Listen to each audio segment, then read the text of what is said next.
Hello guys, welcome to my channel study class. मैं आपका दोस्त अभिनव पांडे। आज का हमारा टॉपिक बहुत ही इंटरेस्टिंग है। जो हमारा टॉपिक है भाषा और व्याकरण।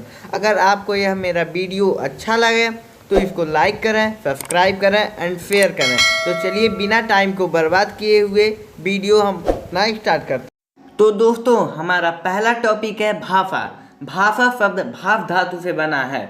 जो भाषा शब्द होता है भाव धातु से बना है। भाषा का शाब्दिक अर्थ होता है कहना, बोलना, पढ़ना आदि, या उच्चारण करना भी हो सकता है। आप लोग जानते हैं कि संसार में मनुष्य ही एक ऐसा मात्र जीव है जो अपने विचारों एवं मनोभावों को आदान प्रदान करने की क्षमता रखता है या कर सकता है। जो मनुष्य ही एक प्रकार का ऐसा जीव है जो सिर्फ और सिर्फ अपने भावों एवं विचारों को आदान प्रदान करता है। कोई जानवर को क्या आपने देखा है कभी अपने विचारों का आदान प्रदान करते हुए? नहीं ना।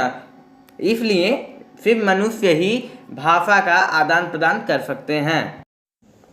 तो दोस्तों, आप लोग जान गए कि भाषा के द्वारा हम अपने विचारों का आदान प्रदान करते हैं। तो दोस्तों, अब आप लोगों के दिमाग में यह प्रश्न चल रहा होगा कि भाषा क्या है। तो दोस्तों, भाषा वह साधन है जिसके माध्यम से यानी जिसके द्वारा हम अपने विचारों को बोलकर, सुनकर तथा लिखकर अपने विचारों को व्यक्त कर सकते हैं दूसरे के सामने, तथा उसकी विचारों को ग्रहण कर सकते हैं। उसे भाषा कहते हैं।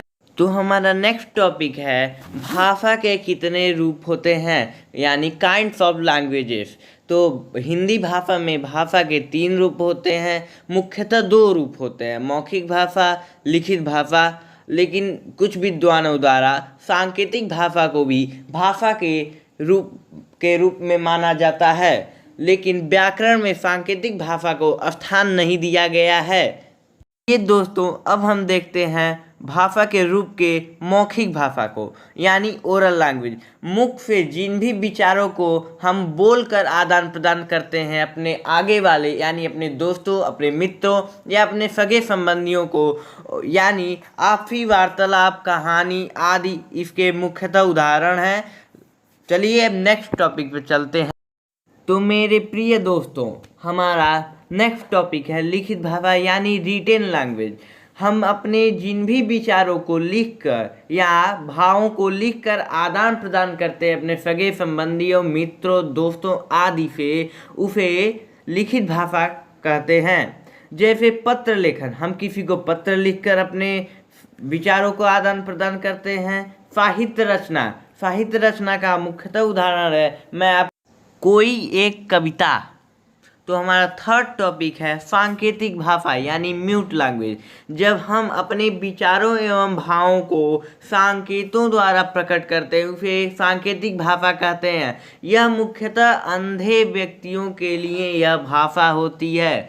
या रेलवे गार्ड द्वारा ट्रेन को लाल तथा हरी झंडी दिखाना व्याकरण में सांकेतिक भाषा को मान्यता प्राप्त नहीं है, जैसा मैंने पहले आपको बता चुका। तो मेरे प्रिय दोस्तों, चलिए हम अपने नेक्स्ट टॉपिक पे बढ़ते हैं। जो हमारा नेक्स्ट टॉपिक है बोली तथा उपभाषा। बोली सामान्य रूप से भाषा के क्षेत्रीय रूप को बोली कहा जाता है, यानी भाषा के जो क्षेत्र में बोला जाता है उसे ही बोली कहा जाता है। यह एक सीमित भूभाग में बोली जाती है। आप लोग इस बात से समझ सकते हैं, आप जिस गांव में रहते हैं उस गांव की भाषा दूसरी है और दूसरे गांव में जाते ही आप लोग उस गांव की भाषा बदल जाती है, उसे ही बोली कहते हैं। जैसे हरियाणवी, भोजपुरी, अवधी आदि। तो हमारा दोस्तों अगला टॉपिक है उपभाषा। जब बोली किसी प्रांत के छोटे से क्षेत्र से विस्तृत होकर, यानी कोई एक सीमित बोली है वह विस्तृत होकर एक बड़े भूभाग अथवा प्रांत में बोली जाने लगती है, तब वह उपभाषा का रूप ग्रहण कर लेती है। उपभाषा में लघु कथा, कहानी व कविता आदि साहित्य रचनाएं लिखी जाती हैं।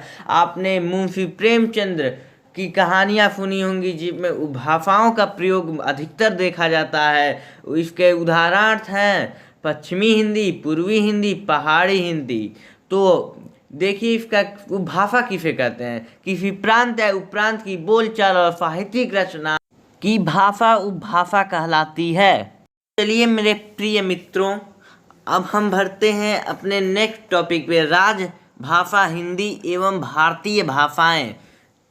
राजभाषा यानी ऑफिशियल लैंग्वेज। सरकार के कार्यालयों में कामकाज के लिए जिस भाषा का प्रयोग किया जाता है उसे राजभाषा कहते हैं।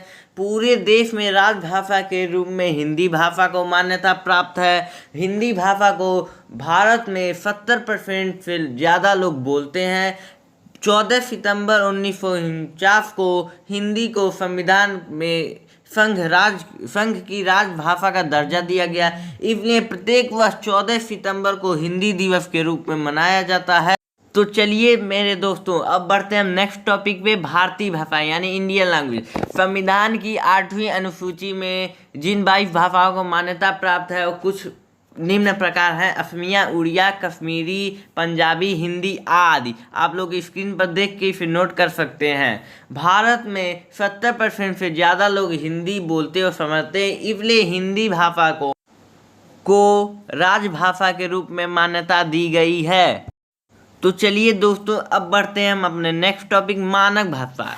मानक भाषा वह भाषा होता है जो विद्वानों द्वारा जिस भाषा के रूप को शुद्ध माना जाता है उसे मानक भाषा कहते हैं। उदाहरण है मानक भाषा एक तरफ है, दध, अंत, संबंध, गए, आइए, हिंदी। अगर आप अमानक रूप को लिखते हैं तो आप बहुत ही प्रतियोगी परीक्षाओं में इसे आपका मार्क कम आ सकता है। संविधान के अनुच्छेद 343 के अनुसार संघ राजभाषा हिंदी और लिपि देवनागरिक ही रहेगी। इसलिए आप लोग मानक भाषा का ही प्रयोग करें जिससे आपके प्रतियोगी परीक्षाओं के मार्क न कटें। तो हमारा नेक्स्ट टॉपिक है लिपि यानी स्क्रिप्ट। लिपि शब्द का शाब्दिक अर्थ है लिखने की पद्धति। भाषा को लिखित रूप लिपि द्वारा ही दिया जाता है। अतः हम कह सकते हैं ध्वनियों को लिखित रूप देने के लिए निर्धारित किए गए चिन्हों की व्यवस्था को लिपि कहते हैं, या मौखिक ध्वनियों को लिखित रूप में प्रकट करने वाले चिन्हों को लिपि कहते हैं। इसे भी आप नोट कर सकते हैं। हमारा उदाहरण है देश भाषा लिपि। देश है चीन, इसकी भाषा है मंदारिन, इसकी लिपि है चीनी, इसको चित्रलिपि में लिखा जाता है। हमारा सेकेंड ऑप्शन है यूके, इसका भाषा अंग्रेजी, इसकी रोमन में लिखा जाता है। दोस्तों अब हमारा नेक्स्ट टॉपिक है व्याकरण। इसका कल फुल डिटेल वीडियो बनेगा तो आप पहले शॉर्ट में देख लीजिए। व्याकरण वह शास्त्र है जो भाषा को शुद्ध रूप से बोलने, लिखने, पढ़ने और समझने के नियम तय करता है। व्याकरण में भाषा को मानक और व्यवस्थित बनाने के लिए नियम होते हैं जिनको प्रयोग से लाकर हम अपने भाषा को शुद्ध एवं प्रभावशाली बना सकते हैं, या इसका दूसरा डेफिनेशन भी हो सकता है। व्याकरण वह शास्त्र या विज्ञान है जो हम अपने विचारों को जिससे हम अपने विचारों को शुद्ध रूप से बोलना, लिखना, पढ़ना आदि समझ सकते हैं। व्याकरण के 4 भाग होते हैं: वर्ण विचार, शब्द विचार, रूप विचार, वाक्य विचार। अगर दोस्तों मेरा वीडियो आपको पसंद आया है तो मेरे चैनल को सब्सक्राइब करें, लाइक करें एंड शेयर करें। Thank you. मिलते हैं नेक्स्ट वीडियो में। Thank you guys, bye bye.